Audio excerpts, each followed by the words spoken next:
کیا شعبان کی 15ویں رات فیصلوں کی رات ہے؟ اِنَّا أَنزَلْنَاهُ فِي لَيْلَةٍ مُبَارَكَةٍ، بے شک ہم نے اس قرآن پاک کو برکت والی رات میں نازل کیا ہے۔ السلام علیکم ورحمۃ اللہ وبرکاتہ، نحمده ونصلي على رسوله الكريم،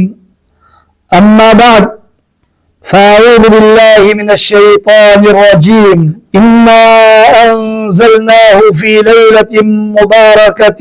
إنا كنا منذرين فيها يفرق كل أمر حكيم۔ میرے معزز سامعین و ناظرین کرام، آج کی اس نشست میں آپ حضرات کے سامنے ایک اہم موضوع کی طرف آپ حضرات کی توجہ مبذول کرانا چاہتا ہوں، وہ ہے کیا شعبان کی 15ویں رات فیصلوں کی رات ہے؟ ہمارے بعض مسلمان لا علمی کی وجہ سے ان کا یہ نظریہ ہے کہ 15ویں شعبان کی رات کو اللہ تعالیٰ بندوں کے فیصلہ فرماتا ہے، ان کے رزق کے متعلق، ان کی عمر کے متعلق، ان کو اس سال جو بھی خوشی یا غمی آنی ہے، اس حوالے سے 15ویں شعبان کی رات کو اللہ تعالیٰ فیصلہ صادر فرماتا ہے۔ بعض لوگوں کا لا علمی کی وجہ سے یہ نظریہ ہے، جو کہ قرآن و سنت کی روشنی میں بالکل غلط نظریہ ہے، اور اس کے لیے جو میں نے آپ حضرات کے سامنے سورہ دخان کی آیت کی تلاوت کی ہے، ان آیات مبارکات سے وہ استدلال کرنے کی کوشش کرتے ہیں۔ آئیے ہم قرآن و سنت کی روشنی میں دیکھتے ہیں کہ کیا واقعی یہ آیات 15ویں شعبان کی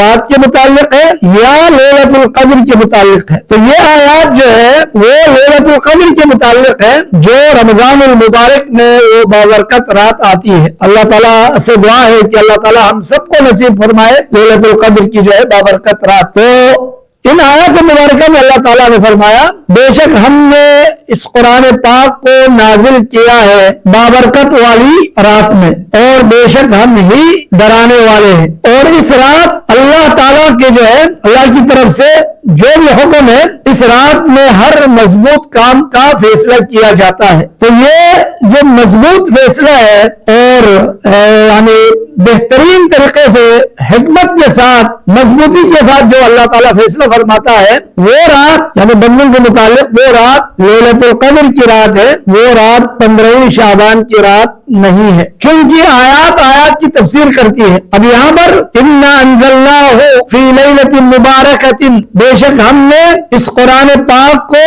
برکت والی رات میں نازل کیا ہے۔ اب کب نازل کیا اس کے بارے میں قرآن کہتا ہے کہ قرآن پاک کو اللہ تعالیٰ نے کس مہینے میں نازل فرمایا، وہ تو رمضان المبارک کا مہینہ ہے، جس کے بارے میں اللہ تعالیٰ نے فرمایا شہر رمضان الذی انزل فیہ القرآن ھدی للناس وبینات من الھدی والفرقان، یعنی رمضان کا مہینہ وہ بابرکت مہینہ ہے جس میں اللہ تعالیٰ نے قرآن پاک کو نازل فرمایا ہے۔ تو معلوم ہوا قرآن پاک کو رب ذوالجلال نے رمضان المبارک کے مہینے میں نازل فرمایا ہے، شعبان میں نازل نہیں فرمایا۔ اب رمضان المبارک میں جس رات کو بابرکت والی جو رات کو اللہ تعالیٰ نے نازل فرمایا، اس کے بارے میں بھی اللہ تعالیٰ نے فرمایا سورہ قدر میں اِنَّا أَنزَلْنَاهُ فِي لَيْلَةِ الْقَدْرِ وَمَا أَدْرَاكَ مَا لَيْلَةُ الْقَدْرِ لَيْلَةُ الْقَدْرِ خَيْرٌ مِنْ أَلْفِ شَهْرٍ، یعنی اِنَّا أَنزَلْنَاهُ فِي لَيْلَةِ الْقَدْرِ، ہم نے قرآن پاک کو نازل کیا ہے قدر و قیمت والی رات میں۔ اب وہ قدر و قیمت والی رات لیلۃ القدر، شب قدر،